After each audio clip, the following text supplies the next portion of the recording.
Hello, Athlete Mindset community. This is Lisa Bonta Sumii, the host of Athlete Mindset.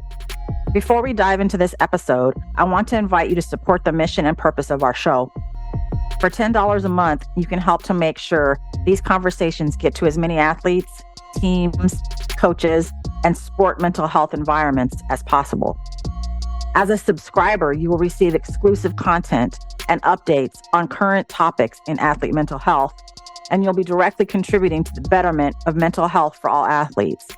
Join the cause. Subscribe at sportse.io/athlete and make a difference today. Again, that's sportse.io/athlete. With your support and amplification, we can ensure more voices are heard and more individuals and communities are positively impacted.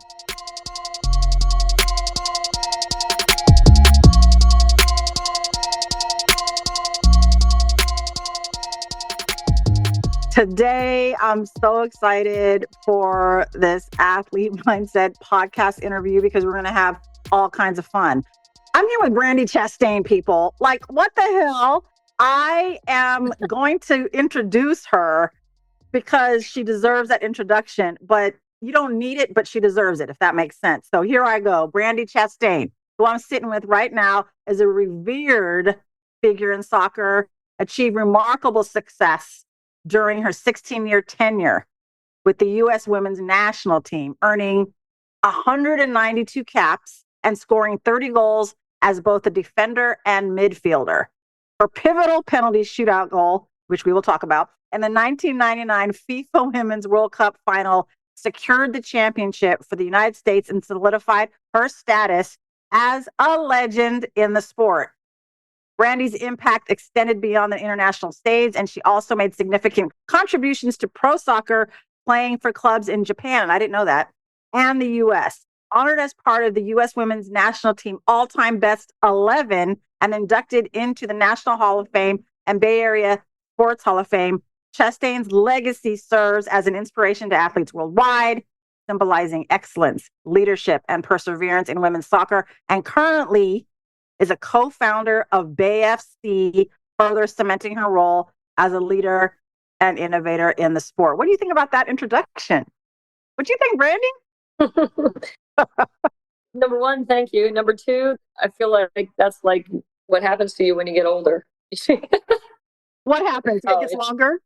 Yeah, it gets That's longer. hilarious. I love that. No, but you know what's really nice about it is everything along those lists are not individual things. Those are team-oriented, big moments, historical moments really for women's soccer. You know, the first to be in the World Cup, win a World Cup, the first to be in the Olympic Games, winning a gold medal at home. Being the first has really been something this national team has really embraced. And it's really interesting. In 2024, we're 25 years away from 99. We're going to celebrate the 25th anniversary this July at a U.S. women's national team game before they go off to the Paris Olympics. Nice. Yeah, and we're just thinking about, man, we should have done something with this 99ers. So we're gonna all come back together and do something. So this team has always thought about the bigger picture, and I think it's always given me, a sense of belonging, but everybody has something to contribute. And depending on the time of the game or the circumstance, it could be what you think and anticipate, or it could be something totally different. And you just have to be ready for that. Totally. I mean, I love your humility, and, there's no I in team, as we know, that whole cliche. You take that seriously. Before we dive deeper into all that you said, because it was a lot and really, really great, we have to know what was behind the celebration after the shootout, after the penalty kick. Who designed it? Did you think about it on the fly? Like, where did it come from? We all want to know. Yeah, that was total insanity, Lisa. Honestly, what I love about that moment and what I remember most, and, every 5 years or 10 years I get away from that moment, it means something different to me. At a different stage in my life, I look back and I can say, oh, I can see that from this perspective now. But I think initially You cannot imagine what your emotions will do or be in a moment like that. You can't prepare for it. I mean, there was no preconceived idea that we were going to penalty kicks, first of all, I mean, well, and that, that yeah. Mm-hmm. yeah, and that I would be the last one. That was like the furthest thing from my mind. So it was a spur of the moment, in the moment. I think when I first looked at it post that game, it kind of took me aback and it was like, what are you doing? What did you do? And to your question, what did it mean? I kind of slowly got to joy, gratitude, respect, confidence. This game basically allowed me to be my true self. And that was kind of this unveiling, like that's that moment. And Uh-huh. so it was a lot of different things for a lot of different reasons. And in the moment with 90,000 plus people on 115 degrees day in Pasadena, that's what you got. That's what you got. That's what you got. And we loved it. We love it all these years later for sure. I polled my athlete mindset community for some of the questions because I was like, from where you sit, like if you got to sit with Brandi Chastain, what questions would you ask? So some of those come from my community. And here's one of Okay. them. What is it about playing that kept you in the game for so long? I really like this question. I feel like there's a really simple answer, and then there's the more complex answer that happened like as my career took the path of less taken route. So the initial answer and the simple truth is I just love playing. I love getting dirty. I love sweating. I love like the physicality of the game. I love attempting to be better every day. I love the 1v1 dynamic. And I loved being with my teammates. Like, I honestly just found so much joy on the field in so many dimensions that I never could. And I still to this day cannot get enough of it. I go to the field now with BFC and I'm just watching from the sideline of practice. And I am just so full of joy and happiness that the game keeps giving back to me over and over again. The complex side of things is that it wasn't smooth and that it was quite messy actually along the way. And I think my youth career was pretty easy. There wasn't a lot of things like there are today for young kids. There was only one national team, that was the full team. You could make your all-star local team and then you could make the regional team. And then that was pretty much it. There was 75 Division One women's soccer programs. Now there's 325 Division One programs, and there's thousands of programs that are in the other divisions. And I tore both ACLs back to back. I missed 2.5 years of college soccer. All the good stuff that we talk about with the national team, World Cups and Olympics happened after those two injuries. So, I mean, that's quite a journey to go through the first one and be like, oh, what a bummer. Like, that's tough to be on the sideline for the first time ever in your career. Right. And then for it to happen right after that again to the other one. And then you get into the why me, why now? And the answer I came up with in that moment and in the tough moments, like when I was cut from the team after the World Cup in 91 and I didn't play in 95, was I still love the game. Yeah. And people are like, why are you still doing this? And I felt better pursuing whether that was getting healthy, whether that was getting back to the field, whether that was then feeling comfortable, gaining more confidence, getting called back to the national team, playing internationally, and going to the Olympics, going to the World Cup. So I just feel like everything was a blessing after that, but it wasn't easy. And there was a lot of up and down and sideways and backwards. And I think that for me, I believe this messy journey that I had was necessary for me to truly gain the perspective necessary because before it was too easy. It was too easy. Soccer was simple for me. And I think this gave me perspective. I so appreciate it because you're answering all the questions I had here that I was going to ask you all in that one story. But I want to highlight the piece that you're saying in the complex answer. It's not easy. And I think I will amend one of my community members' questions in how did you face adversity in the form of injury, in the form of injury recovery. Like, I think that's really important, that when we face adversity, it can be the end of the world for some of us, especially the youngins, but actually builds resilience. So how did you approach your injury recover any setbacks that you experienced? Well, first, I was extremely fortunate. I had super incredible amount of people around me that were Mm-hmm. very supportive. They held really critical roles. I had one of my teammates at the time I took my first injury. Her boyfriend was a physical therapist. He was there.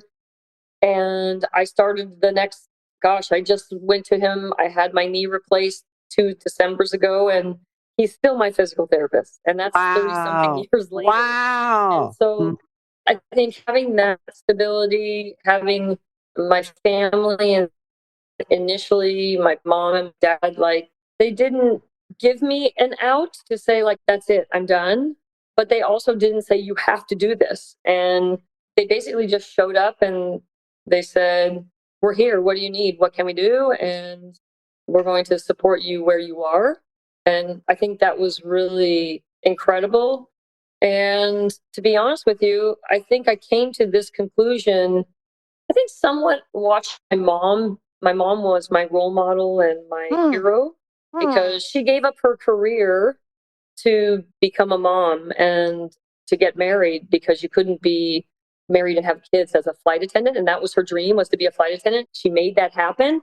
And then she wanted to have a family. And so she gave that up. And then she ended up over the years being a housewife, a mom. Then she started working in the school. And then once we were at an age where we were semi self sufficient, she started working. And then she became a vice president of a company that worked with all the high end tech companies in Silicon Valley. And she didn't have a secondary education. And she just was tough and resilient. And she saw something and she went after it. And she always had a smile on her face, even when things were hard. And, she said, I don't know that, but I'll figure a way out. And I think ultimately she gave me a saying, which was find your yes. There's always going to be people Mm, who say, you can't do this. You're not good enough. You don't belong. This is not for you. But if it really is something that you truly believe in or you have passion for, there's a way to find your yes. You'll find it mm, if you're consistent enough. And so she gave me that. I think that was kind of like how my blood coursed through my body. And I think second to that was, well, what was my alternative? To give up? To quit? I love soccer way too much. mm, I mhm. found much more joy going through the pain than I did giving up. And so for me, it never became a question. Wow. Going through the pain, going through the struggle, going through the challenge, the adversity, Yeah. knowing that you will come out the other side stronger. You've done it Yep. over and over again. That's a familiar dynamic for you. I love that your mom is that for you. It's so cool. We're going to talk about parent influence on youth athletes in a little bit, but you've learned so much from your mom, your career in soccer. What would you say the top three learning lessons are that you've taken from the beautiful game that have guided you beyond the pitch into who you are today and who have you become over the years? Yeah. I'll give them in descending order. I think the third lesson I learned is that you don't always get what you want when you want it, but you can get what you need if you become vulnerable and put yourself out there. And in those moments, one person can really impact somebody's life. And that's a leadership lesson Carla Overbeck gave me when I scored an own goal in the quarterfinal against Germany and we were down 1-0. And it wasn't so much only that I scored an own goal in front of 75 plus thousand people in Washington, D.C. in the quarterfinal knockout round of the World Cup, but the message around that World Cup that whole time was the future of women's soccer and where women in sports are today was dependent upon us winning the World Cup. Like there was this underlying current because never before had women's sports been placed upon this big of a stage and in these big stadiums with this much attention. And so for it to work, for it to move forward, we had to win because we were filling the stadiums and we couldn't let anybody down. So I think Carla's leadership, when she came over to me and she said, don't worry about it. I think in that moment, especially for young girls, we always feel we have to tick 10 out of 10 boxes and we have to be perfect to believe that we're good enough for the job, or that we fit the criterion to play the position, or that we're the best option out there. And we don't have to do those things. And especially in moments where it's failure, scoring an own goal is the most egregious thing you can do in soccer. I could have gone to that place. I could have been, I'm not good enough. I let the team down. Why did the coach put me in this position? I've lost the game. The future of women's soccer is dust in the wind. But she said, don't worry about it. We're going to win this game and you're going to be a part of that. And that trust and that respect that you get in that moment, like, literally lifted me up. And I was like, awesome. I didn't think about that goal for 1 second longer. I went on in that game and I ended up scoring another goal, this time for our team. And we went on to win that game, obviously, and moved to the semifinal and on to the final. The second one was the Tony DiCicco penalty kick decision. We're playing, this is China in the final. We've gone 120 minutes of absolute just bending, not breaking. It's so hot. We're playing the best team in the world, basically. And we are just in this intense battle. Now we get to the PKs, and Tony approaches me after our assistant coach approached me and asked me if I wanted to take a penalty. And I said, yes, no problem. I got it. In the run of play, I would have taken a penalty. So I found it a little bit curious and a little bit odd, but I didn't have enough mental capacity at that time to really spend too much time on it. I mean, we were exhausted, and I was saving the energy for the most important thing, which was to just complete the kick. But then Tony came over to me and he said, okay, you're going to take the penalty. And I said, yep, I already talked to Lauren. No problem. I got it. He goes, put his hand on my shoulder and he said, okay, you're going to take it with your left foot and be left. And that's a really critical moment in my life. And I use this moment in so many non-sporting ways, because I'd never taken a penalty with my left foot in my life in a game. And now he's asking me in front of 90,000 people to do something I've never done. And again, like Carla, Tony comes over to me. What he was telling me was, instead of asking me a question, what he was telling me was, you're going to do this. And I believe in you. And I trust you. Wow. And so, yeah. And so in that moment, instead of worrying about, why is he asking me that? How am I going to do it? What's going to happen? I said yes. And that goes to my mom's find your yes, right? Because in that moment, all I needed was to believe that everything was going to be fine. All of the 4 players before me all did fantastic penalty kicks. Brianna Scurry saved the third one. And that just gave me an opportunity just to take a deep breath and proceed to the ball and put it down with confidence, and to step back and just hit it like I meant it. And so that was the number 2, which was, that trust and respect and belief that a coach can give a player in a moment, but also that a player has to embrace. A coach would not put you in a position not to be successful. I thought about this much later, obviously, Lisa, because in the moment I didn't spend extra energy on this, but Tony's success also depended upon us coming through. And so for him to make that choice at the end in that manner, most coaches would be like, you're crazy. Like, that is the nuttiest thing you could ever possibly do. But I think that confidence that, in practice I showed I could do it, and he wanted something different. I had missed a penalty earlier in the year with my right foot against China, and he wanted to show something different. And I think the confidence and the courage it takes to make a decision like that in that big circumstance, I think has given me the desire to lead teams in big moments like that, and to give them the courage to say, we can do that too. That's incredible. I did not know that story. Wait, my mind is still like, so I don't know if we're going to talk about this now or offline or whatever, but his thing was basically like, he trusts you. He needed you to have a new challenge or believe in you. He wanted you to know that he believed in you, right or left. What was he thinking? Was that what it was? Well, let me tell you my number one. Okay. I have a 1A, 1B tie really for the two lessons that I've learned. And one was from my grandfather, who really taught me the lesson about giving is better than receiving. I was not a good teammate when I was a kid. I wanted the ball. I didn't care about anybody's feelings. I was going to score the goal. I was going to be the player. It always was an I thing. And my grandfather recognized that. And he said, okay, hey, I'm going to give you $1 for every goal you score. And I was like, man, I'm going to make $1 million. This is going to be amazing. I mean, I was 10, I think. I'm going to make so much money. It's going to be amazing. And he said, but I'll give you $1.50 for every assist you make. Whoa. Yeah, he totally blew my mind on that one. And so I started to learn the value of giving and why it was important and how it could feel good. And the rewards you get from giving is really special. So that's my 1A. I think my 1B goes back to the national team and Tony DiCicco, which was my whole career leading up to the end of 95, post the World Cup.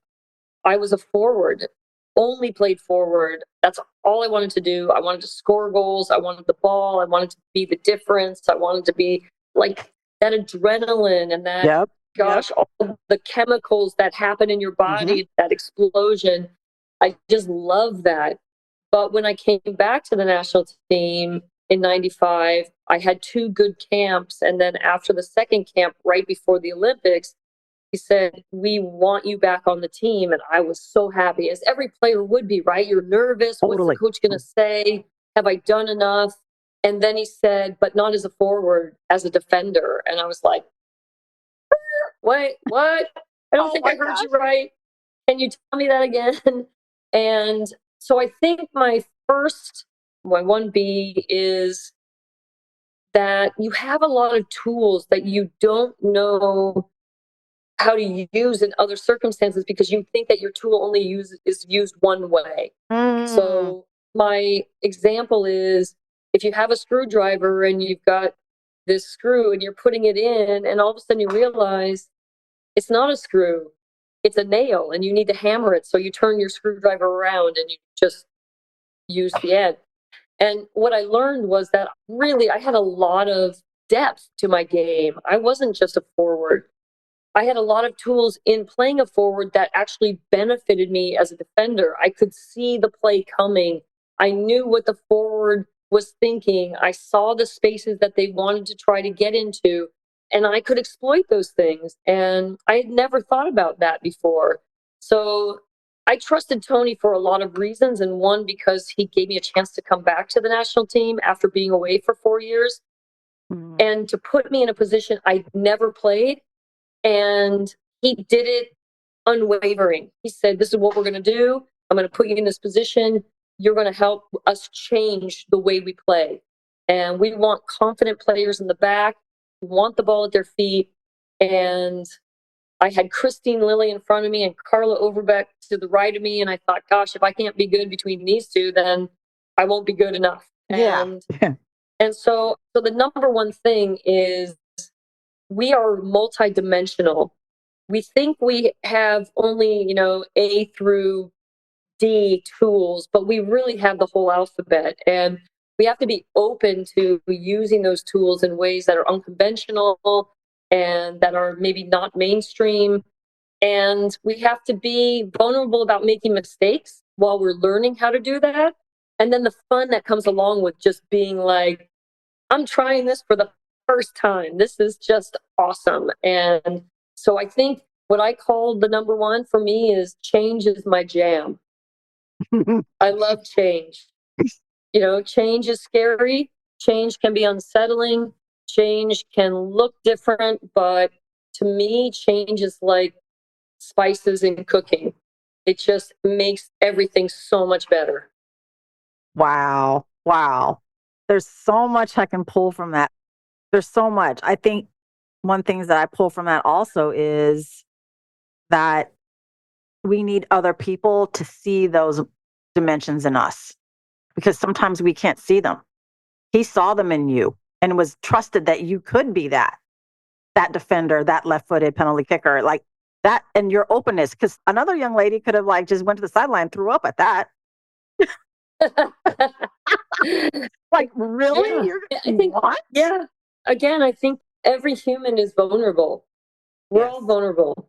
And I think sometimes we hide from those moments because they're uncomfortable and they make us feel less than sometimes, when really we know that the brain and bodies cannot grow without change and without mistakes and errors. And that's the only way. Like, we light up our brain when errors happen, and Yes. we allow that vulnerability. And so I guess that kind of speaks to like what I saw in my mom when she taught me about find your yes, was that I'm fearless. Like, what am I afraid of? It's not going to hurt to try and not fulfill something. Like, who cares? Like, I'm good with that. I mean, the greatest basketball player, maybe there's a controversy, Michael Jordan at the time was like, I miss more than I make. And the Mm-hmm. shots I don't take won't go in. Right. And if I don't try, I'll never know, That's right. And so for me, it's like, I feel like it's a badge of honor when I show that I'm willing to step outside of my comfort zone and say, I'm going to do it. I'm going to raise Mm-hmm. my hand. I'll be the first. I'll jump off the edge and I'll come back up and I'll tell you how thrilling it was and how scary it felt standing there. But I survived. And I'm even better now. So I Yeah, guess I'm thriving. for sure. I Yeah. think it's so significant that you, who you are, how you influenced and still do soccer, young women playing soccer and men, to be honest. We don't hear enough in our society to welcome mistakes and to have this mindset that you do. We don't show that as much. We don't emphasize it. We only show the successes, the wins. And then so when Yeah. a young girl makes a mistake, as small or as big as it might feel like to her, there's so much shame and like, I'm going to, like you said, let the team down, let myself down, my parents down, my coach down. Like, it's such a big moment. How do you think we could Yeah. shift that, Brandi? Like, Yeah, it's a good question, because when I put on my coaching hat and I'm on the sideline or I'm coaching yep. during training, I'm quite demanding. I think I had to go through something really hard, which was I was coaching my son and I was a little too tough. Mm, And I didn't give him the leeway maybe he needed. And this was me learning how to be a better coach. And maybe I shouldn't have been his coach. Maybe he needed somebody else than me, and I could have been the support system. But I love soccer so much, I wanted to be in there. So I learned the lesson about whose journey is that. But as a coach, going back to me as a coach and the players that I do coach, what I attempt to do is to empower them with the idea that I'm going to give you some parameters, I'm going to give you some rules and guidelines and techniques, and I'm going to give you an insight into something, and then we're going to practice it. And we're going to repeat it. We're going to repeat it with no pressure. We're going to repeat it in big spaces with a little pressure. Then we're going to get a little tighter and we're going to put a little more pressure. And I'm going to give you the outs. I'm going to give you the outs. Here's the way you get out of it. Here's the way you can accept pressure. Here's the way you have to, have a smile on your face when you're feeling like jello on the inside, because mm, you're going to feel like that sometimes.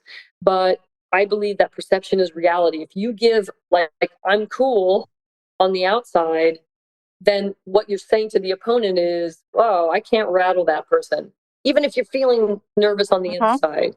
And that's a really great tool to have. So I want to help my players learn that type of resiliency, and that like I'm going to be okay. Even if I'm scared, I can give this front that I'm okay and I'm going to be fine, and then show myself I am fine. And sometimes when we don't get it right, I'm like, hey, that's the moment I'm talking about. That's what we worked on. Remember when? What is the situation? I ask the why. Why are we doing that? What do we see? And I want them to answer the questions. And then we do it again. And we do it again. And we're going to make a lot of mistakes. And as my younger players did, I had two teams that were younger and probably a third tier team playing in a first tier league. And we didn't win many games, but boy, we got better. We got better, and the players started to learn the confidence. And when they did something great, this is what I think is really where the value is, Lisa. And I want all the players who are listening to this, I want all the parents who are listening to this, all the coaches that are listening to this, to really soak up the moment. And we need to celebrate when something good happens. I remember on the field when something would happen. First goal of the Women's World Cup in '99, I'm playing left back. Mia Hamm is up kind of on the right side, and I play a ball driven across, and it gets to her, and she scores the first goal of the World Cup. And inside, I was like, oh, it was like, yes, like we have to celebrate the good things we do. And when I looked at Mia and she looked at me, we were both like, yep, we just did that. Like we got each other. And I think that connection is so important. We can't let those moments go by without recognizing them. And that's a culture that we need to allow our players to find that confidence, then to make the mistakes and find that moment where they're like, oh, I did it. I did it. And everybody's like, we saw that. We got you. That was amazing. What about the coach or parent who thinks that's being soft on the player if they celebrate too much, or, or like they're going to get egotistical or not work hard or complacent? Because those exist, they do.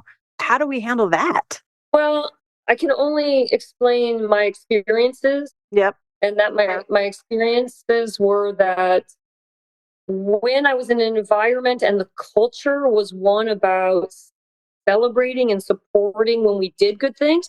And listen, simultaneously, we would call each other out. Let me tell you, on the national team, if you weren't doing what you're supposed to do, believe me, Carla would let you know. Mia would let you know. April Heinrichs would let you know. Like, you got to do better. Yeah. This is where we are. And that's not a bad thing. That's not I hate you, you're the worst. That's not what that is. That's right. That's me saying, our standards are here. And I can even sometimes say, hey, that was me. That's my bad.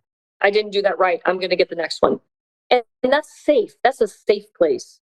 We can make mistakes safely, and then we have to celebrate. I say this specifically for girls because I remember this as if it was yesterday. I think I was 8 to 9 years old. I'm down at the playground. My brother's playing with his friends. They're fooling around playing basketball or something or other. I don't know. And I see my brother like, yeah, I'm the greatest. And, he's like 7, right? And I'm like, what the hell has this guy done that makes him think that he's so great?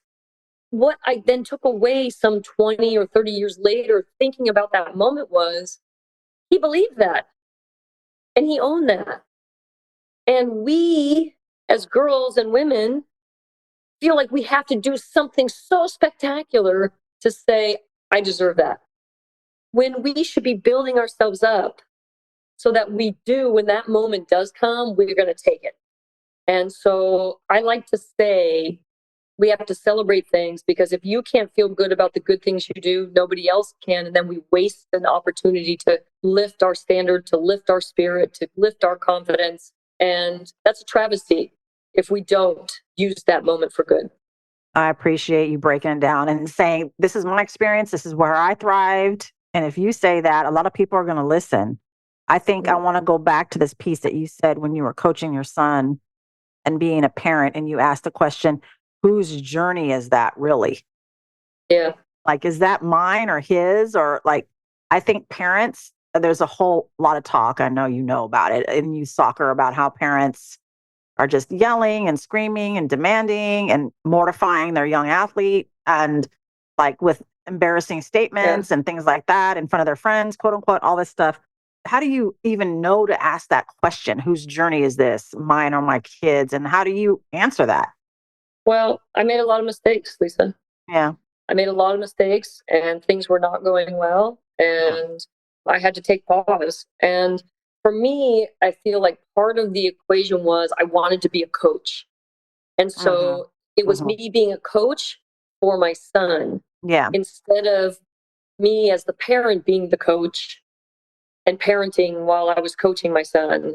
So I tried to take I'm the coach, I'm going to treat you like the other kids, which is kind of like what my dad did for me or to me at times. And what I didn't recognize is that wasn't working for my son. And that was really hard. It was hard for him. It's turned out to be hard for me because I feel like sports is so incredible, and we don't want kids leaving sports before they have to or need to or want to or ever. And so I want to be a coach, and I did not recognize it early enough to take myself out of that position and say, somebody else will do that. I'll be a parent here. I'll coach somebody else. And I wanted to be a part of that, like my dad was a part of that for me. And it didn't work. And that's honest. I appreciate that. I appreciate your honesty and your vulnerability. I mean, you're talking about it, but you're also being it, which is so appreciated by me. And I know anyone listening. I think that we wear so many hats, especially as women. And like, how do we sometimes wear a half a hat and another half a hat, or no hat at all, or this hat? It can be internally conflictual. Like, I know for me, it's like sometimes, do I take this new job or this new gig or this new contract? How's that going to affect my family? Like, I mean, I'm not going to say it never happens, but men don't have to answer that question or even wonder about it. Not very often. No. And I think that that's a privilege and a burden sometimes, and that we have to move through it, right? I think you're speaking of like the youth, the young ladies, the young girls. You've talked a lot about them. There was a specific question from the mindset community. What's the most valuable advice you'd share with young players heading into an official recruiting year? Well, I chuckle only because things have changed so much now with NIL. True. Yeah, things have totally changed. So my answer could be slightly antiquated. I'll give it anyway. Yes, and then we can touch on that other stuff. But yes. Yeah. I think because I've been watching my husband be a coach at Santa Clara for 38 years, one thing I have witnessed time and time again is his repeated messaging to young people about they're in charge of the journey. There's one coach at Santa Clara, one coach at University XYZ, and there's a million soccer players.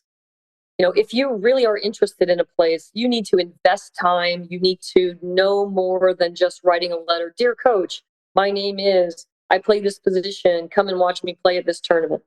You have to do a little more. You have to dig down deep. You know, what's the history of the team? Who's on the team at this time? And, you know, maybe what's available coming in the future? What are your skill sets that maybe match what that team does, and how you could be a benefit, or what it is you want to learn, and how you could be a leader for others, and, you know, what kind of leadership skills do you bring to an environment, and how does it make the environment better? You know, leadership, I think sometimes we talk about leadership, and sometimes young people think leadership is I want to do, when it's like I can help other people. Leadership in that environment is about looking out and making sure everybody else is good, and at the same time taking care of myself. But it's not about me first. So I think leadership skills, what kind of teammate are you? How can you be a positive influence in the culture of whatever team? And so I would say do your due diligence. Check out the universities. You know, what kind of player are you? What do you want out of a situation? I mean, everybody is in it for different reasons. And I do not begrudge anybody for, you know, their circumstances, their needs, their desires. Those are theirs. That's it. You know? But I would say do your homework. A coach will never push aside a player who's really looked deep into something and said, oh, I see that this is what you do, and this is how you do it, and this is where my skill set would fit, and this is how I could learn from you, and this is where I want to grow. And, you know, boy, that would be amazing. Okay, that sounds pretty good. Not, I want to be on a team that whose university has a big football team, and, you know, it's pretty cool, and you guys got nice gear, and, you know, you got a cool locker room. Please not that. Please not that. Yeah. I think though, especially it's so important. Again, like what you can add, the value, what you can give. I think that Mhm. can be a very vulnerable position for a young lady getting recruited at such a young age to admit that they still need to grow, that they still need to learn. They're so ego-centered, right? They think that they know everything and I'm going to come in here and like change the program. And like, what does it take for, I mean, listening to you is one. I mean, I'm going to play this over and over for whoever needs to see this piece. This is what she's saying. Look what Brandi Chastain has done, is achieving, that you have to show that you are always a lifelong learner and coachable and want to learn and want to lean into that, and that's not a weakness, right? Yeah, and I think there's something else that goes along with it, especially in this day and age, because of the transfer portal. Yeah. And now we have fifth year seniors, Right. going on to graduate school. And now they're taking, they're coming into a new environment as a first time player playing one season at a new university. And Right. what I would say to young players is this is a journey. Please don't come in and think, if I don't play every game, if I don't start every game, like, this is a journey. This is going to be such an amazing ride if you allow it to be. Is it going to be hard? Yes. Mm-hmm. So if you don't think it's going to be hard, you don't have your head in the right position. And my husband will say all the time, I just want you all to know right now, you might want to think about going somewhere else because this is going to be hard. And that's what he says. So right away, he's like, hey, if you're not comfortable with that, don't even think about coming here because it's not going to be easy. And it shouldn't be easy because ultimately, Lisa, the truth of the matter is I was just doing a panel with, listen to these people: Mark Messier, Larry Fitzgerald, Serena Williams, Pau Gasol, Tom Brady. And I mean, Tom Brady is a perfect example. He comes into Michigan from here in, Northern California, Yep. and he's Yep. this tall, skinny. He doesn't get on the field for years. Yep. Yep. Years. He goes on to win 7 Super Bowls. Like, if that is not a perfect example of patience and work and understanding it, that it's a process. Now, was he happy all the time? No, of course, he's a competitor. But this is a journey and you have to embrace all of these things. And it is easy for me to say now. I have gone through all of it, Lisa. Yep. I started at Cal Berkeley. I Mm-hmm. was the freshman player of the year. I tore my ACL in the spring of my freshman year. I redshirted my next year. I was academically ineligible. I was floundering. I was lost. I didn't know what I should be doing. I was hurt. I wasn't playing. Everything was going the wrong direction. And I came home. I went to a junior college. Just after I decided to say yes to Santa Clara, the week later, I tore my other ACL. Like, it couldn't get any worse. It couldn't get any worse. And then I thought, well, the only thing it has is that it's going to get better. Yeah. It's going to get better. But I had to go through that. I had to go through that. And so I want every young player to know that I hope you enjoy the hard. I Mm. hope you enjoy that because that is the most satisfying when you come out on that other side and you're like, shit, man, that was not easy. And I did it. Yeah. I mean, nobody can take that away from me Mm-mm. ever, ever. I think what you're saying, and I think it's an important point beyond this, and this is maybe it's not as profound as what you're saying, but let's not use the transfer portal as a way out when things are going bad.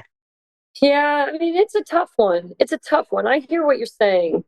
I want to say this as a transfer student, Mm-hmm. I Mm-hmm. Mm-hmm. recognized that the Mm-hmm. place that I was not the right place for me.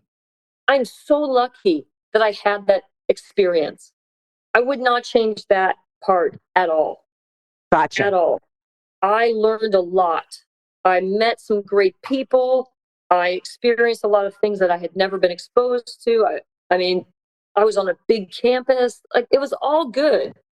But down deep, I just knew it wasn't really the place But for me. that's different though, Brandi, than I'm going to enter the portal because we're losing and I don't like the coach or something like that, right? Yeah. I mean, to some degree, to Okay. some Okay. degree. I will try to navigate that, which is, this is a very brief time in my life. I have 5 years to play 4 seasons. And if it's not working for me, now, if I have legitimately extended myself and invested in the team and done all these things and it's not working, it's all good. It's not working for me. Okay. I don't want someone who's not happy, who feels that they are not having the experience they want. Life is too short.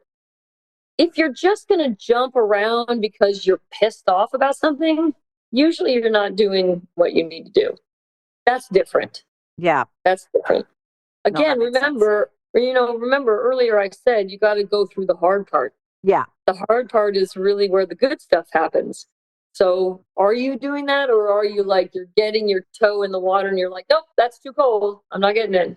Yeah, I'm not going for that. Only you know. And that's what I would leave it at. Like, everybody has to be able to look at themselves and say, I'm doing my best. I'm not doing my best. I'm investing. I'm not investing. I'm exhausting my resources. I'm not exhausting my resources. And then you have to make a choice. Then you make a choice. I get that. No, that's really great to outline it like that, for sure. For sure. For sure. You founded BFC with like your best friends, pretty much. How did the idea come about? How does your vision for women in soccer, the future of women in soccer, play into this decision you all made? Well, the previous 2 iterations of women's professional soccer domestically here in the US ran through Northern California and, the South Bay area. And, that was 2001 to 2003 with WUSA, and then 2009, 2010 into 11 with the WPS. We've always had history in women's soccer. We have historically always had a team. We've historically always sold out stadiums when the national team come. Historically, we've had 40% of the women's national team come through this place. So we have a significant impact on women's soccer in this country.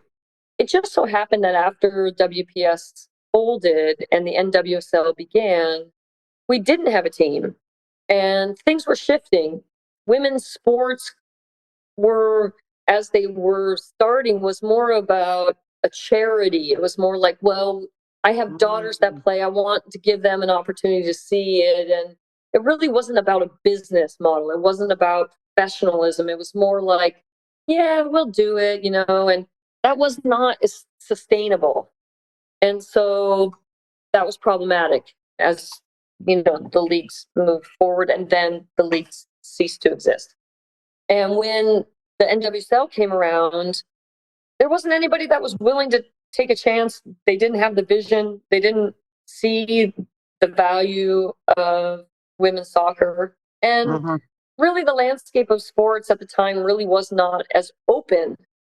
Even though we, the U.S. women's national team, had really great results, super amounts of support, it still wasn't translating business-wise. And I think that's something that when the league got to its 10th year, and now we're in the 11th year, and now Angel City and San Diego, have teams, and Northern California, Cal, Stanford, Santa Clara, San Jose State, we have good soccer that exists here. And it just so happens that Allie Wagner, Danielle Slayton, Leslie Osborne, and myself, when Angel City announced, Leslie called us and she's like, what are we doing? I mean, why aren't we doing anything? And we thought, yeah, why aren't we doing something? We need to get into this game. And we all brought something different to the group. And what we did recognize and what we do believe in is that the business of women's sports is real. Now, I've historically said the deepest, richest, most untapped well of talent is women's sports, because we've been dipping into men's sports in every way possible. And if somebody had the courage and the wisdom and some deep pockets, we could do something here. And so we're doing something here. Yeah. And that for us now at BFC, our charge is that we can be the brand that stands alone atop of all the other brands. And what do we stand for? And And we're not just a soccer club, even though that's the nuts and bolts that people see right now. But really, our players are going to go out into the world and they're going to do and be other things. And we want them to leave AFC saying, this was a whole person experience. I became a better player, a better person, a better teammate. I got exposure to the Silicon Valley. I met entrepreneurs. I met CEOs. I met executives. I met women who were running companies. I was interested in engineering or in tech or in whatever. And I had an opportunity. And so we see ourselves as being more than. That's what we want to be. I love that. Again, the multidimensional human being developed here, and not just as a commodity to just make us money and be on the field, but you're thinking about what they're learning and what you're giving them and developing in them for future. I think if you feed them that way, results will start to go your way. You'll be rewarded for that. It's not a charity. It's not a charity. It's a professional environment. And the expectations are very high. And the standards need to be there because the rest of the league will gobble you up if you don't embrace that. So we are an expansion team and it's a hard year, but we have to endure. We have to figure it out. Yep. In your role with AFC and reflecting on your own career, how do you feel the mental health discussion has shifted or not shifted, or like what have you seen over the decades when it comes to mental health, talking about it? Well, I think number one is I love that we can just say it out loud in normal conversations. It's not vilified. It's not hidden anymore. It's not like, that's not crazy. These are real things that people are experiencing. And thank goodness, thank goodness. It's normal. I say it all the time. I say, you're having a normal human experience. Yeah. And that's important. I think, our league has gone through so much trauma, and there was a lot of people who were not supporting good mental health that, in fact, were really putting mental health in a really, we're abusing the space. And the league has cleaned up. The league has changed for the better. We have now protection policies. The player is first. What are the needs of the player?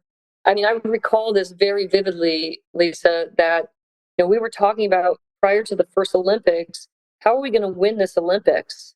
And we realized that everybody was fast. Everybody had stamina. Everyone had strength. Everyone had technical ability.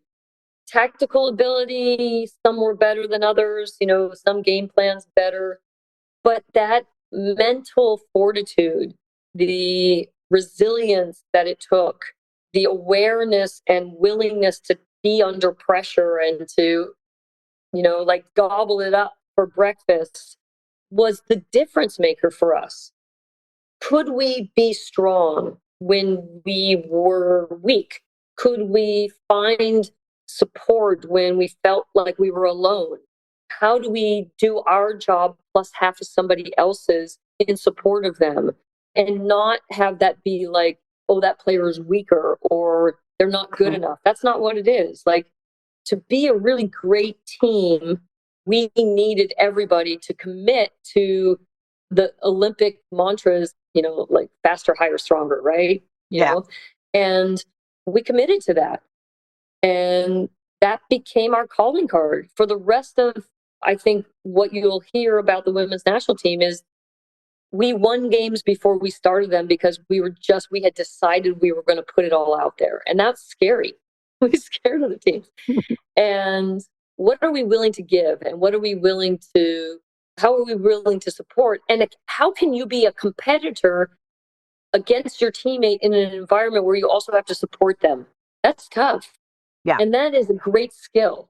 That is an amazing skill to have. And so we did all of these. We did the exercises. We did the things that some people would be like, oh, that's so corny. I'm like, I don't care. Call me corny. I think those games that we play learning resiliency and teamwork and fun little things. Those things, those are the foundation. And you got to know that someone's got your back, and they have to know that you got theirs, and that we're going to go again, same theme. We're going to go through this together. Yeah. You can't be that one dimensional, right? You have to have all those other things along with that mental capacity, right? You have to have the physical, you have to have, so it's not like if you have one area like in spades, but you're not taking care of these other ones, it won't work. Right. It's not going to work. It's got to be a balanced experience. Yeah. I've heard so many times that youth female soccer players have shown vulnerability to their coaches and shared that they're not having a good mental health day or they're not in a good space and they haven't been treated positively. Mm. You know? Well, yeah. I'm going to say that I come from the generation that was like, put some dirt on it, shake it off, just get on with it. And so myself, like even as a leader, I had to be like, okay, what does it mean when someone's saying they're not feeling good? Like we have to know our people, as coaches. We have to know, is there somebody who's always trying to get away with something? Is there somebody who's just so tough they just can't stop themselves? They can't rest. And there's everybody in between, right? And so we really have to be mindful about who our people are. And we need to also be able to listen to them and say, all right, take the afternoon. Or I have to be able to say to them, this is not going to be easy, but I need you to go through this. And I need you to show your teammates that you can do this. This is important for our group. Like that happened to me in college when, after my second knee surgery, Jerry, who was the coach, was pushing me. And I was like, man, I'm a good soccer player. I don't need to do that stuff. That's for the players who aren't good. Terrible attitude. Terrible attitude. I admit that. It was horrible. And he's like, well, we don't really need you. We have a team of people who will work hard. And I said, well, I don't need that. And he says, fine, we part ways. I think 2 days later or a day and a half later, I came back and I said, I think I made a mistake. I would like to ask for another chance. And without hesitation, he said, yeah, come on out. We have practice at 2:00. And what he did do, however, was he made practice the most grueling practice. I think we ran 90% of the time. But what ended up happening was I didn't see the back of anyone's shirt. I ran harder because I all of a sudden realized what it meant to me and that it could be gone. And that I wasn't being honest with myself. I was taking things for granted. I wasn't being tough. I wasn't doing what other people were doing. And that showed really a lack of leadership and respect. And so that was a pivotal moment in my life that everybody has to do it. Doesn't matter who you are. Everybody has to do it. Such an important, we said we were going to talk for 40 minutes and I'm over here talking. It's like an hour and a half probably by now. I haven't looked, but we could talk for probably 2 hours more. I can't appreciate you enough. This is a Friday evening in both of our lives. We could be doing other things. I appreciate you being here with me and sharing all your wisdom and all your experience. It's going to help people. It's going to touch people. It's going to move people to change and to also be reassured in what they're already doing. So yeah, if there's one thing that I could add or leave you with, Lisa, of course, please. For everybody else, is that, these stories are just mine. Nobody's journey will be the same, just like no two soccer games or basketball games or softball games or swim meets will be the same. There will always be something different about them. And I think what I want to make sure that everybody knows is that all we're asking is that you just come and be your best person, right?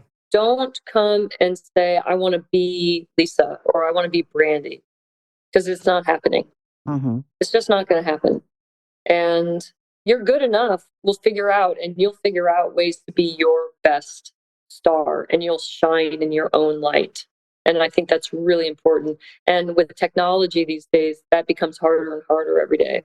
So be your best you. That's the most important thing you can be. Yes. Thank you for that. Thank you for that last note. And with that, Thank you so much, and good night to everyone. Thank you, Lisa.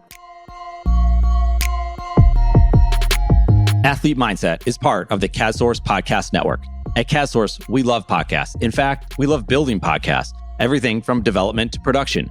Because of all that, we're growing this one-of-a-kind podcast network. If you have a podcast or looking to launch a new podcast, then we should talk. You can message me on Twitter at Eric_Kaz, or hit us up any way that works for you by searching CADSource on your social media app of choice.